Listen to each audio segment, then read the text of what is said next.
So we're doing a 1/4 rep, single arm parallel grip. Just make sure that you either start with a quarter and finish with a full rep, or start with a full rep and then finish with a quarter. So I'm going to teach you how to do a flat dumbbell chest press. I'm going to teach you the technique for all variations. So whether you're doing just a regular press, or you got an elbow in press, a 1/4 press, an alternating press, even if you're using bands or chains, this technique is going to apply for all those positions. So first off, you're going to grab your dumbbells either out of the rack or off of the bench. So I'm going to grab these guys. What you want to do is you want to step in front of the bench. You want to put the weights on your thighs near your knee. And I'm going to sit down using my legs to steady the dumbbells in the position. Now from here, you're going to bring your weight forwards a little bit. I'm going to get my elbow behind my wrist, and I'm going to actually use my legs to get in position. So I'm going to pop one knee up and roll, start to roll. I'll pop the other knee and start to roll. And the reason you want to learn how to do this is this is going to allow you to handle very heavy weight on your own without a spotter. So I'm going to pop and roll, and from there, now in position, I'm going to squeeze my shoulders back. I'm going to pinch my elbows, and what I'm going to do is I always have my elbows like right underneath the load, and now I'm going to start from the top.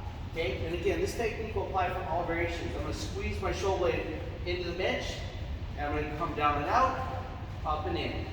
I'm going to come down and out, up and in.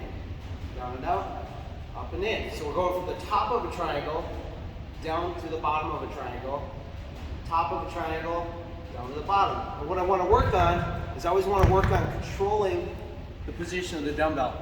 So when you do it right, your elbow is always going to be under your wrist, okay? So if I have a single arm, I'm going to have my elbow under my wrist. And actually, I think we'll film it from behind, so we'll pause the camera for a second. When you're doing your press, you really want to think about that triangle. So right now I'm at the top of the triangle. I got my shoulder blades squeezed into the bench.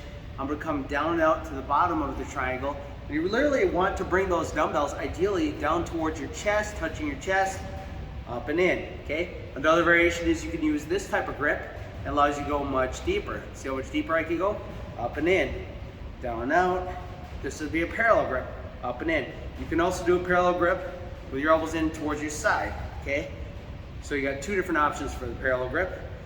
But back here, and we're always trying to keep our elbow underneath the load, okay? I don't want my elbow in front of the load. I don't want my elbow behind the load.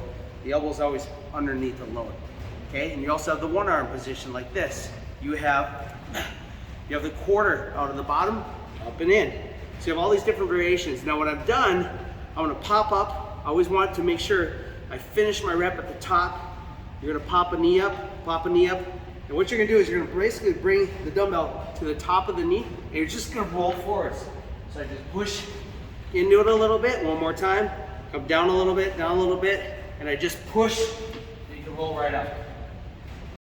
Another concept that we teach when we teach people how to do dumbbell presses is we really want to kind of have chest up position. So when I'm down here, I'm going to pop up that chest a little bit, and I'm really going to focus on squeezing those shoulder blades together. So I have the chest is up, and I'm taking those shoulder blades, and I'm going to squeeze them back real tight, and the angle of my arm relative to my torso, if we're doing more of an elbow up position, you never want to be up here. You don't want your elbows flaring out on any of these variations. So whether it's a 1/4, alternating, regular press, you want your elbow a little bit below parallel, or even down here, 45, 60 degrees. That's going to spare your shoulder, and you're really keeping your shoulder blades pinched as you're pressing. Keep them pinched, whether you're doing the 1/4, whatever variation. Make sure you keep it really pinched, and that's going to really protect your shoulder. Also, another thing too is contact. When you do this press, you're going to have your heels. You're going to have your heels flat. What you want to do is bend your knees a little bit as well. You'll be a little bit stronger. You want your butt down. Always keep your butt down. Don't lift your butt off the bench. Keep your shoulders down and your head down. Sometimes people are lifting their head up like this. You lose a lot of strength when you lift your head. There's something called symmetrical tonic reflex. When your head is down and you're pushing in the bench, you get a little bit of strength from your neck, which actually engages all your other muscles of your body, all the other extensions. So make sure you keep that contact. Head down, shoulder blades squeezed tight, butt down, feet down, and a little bit of bend in that knee.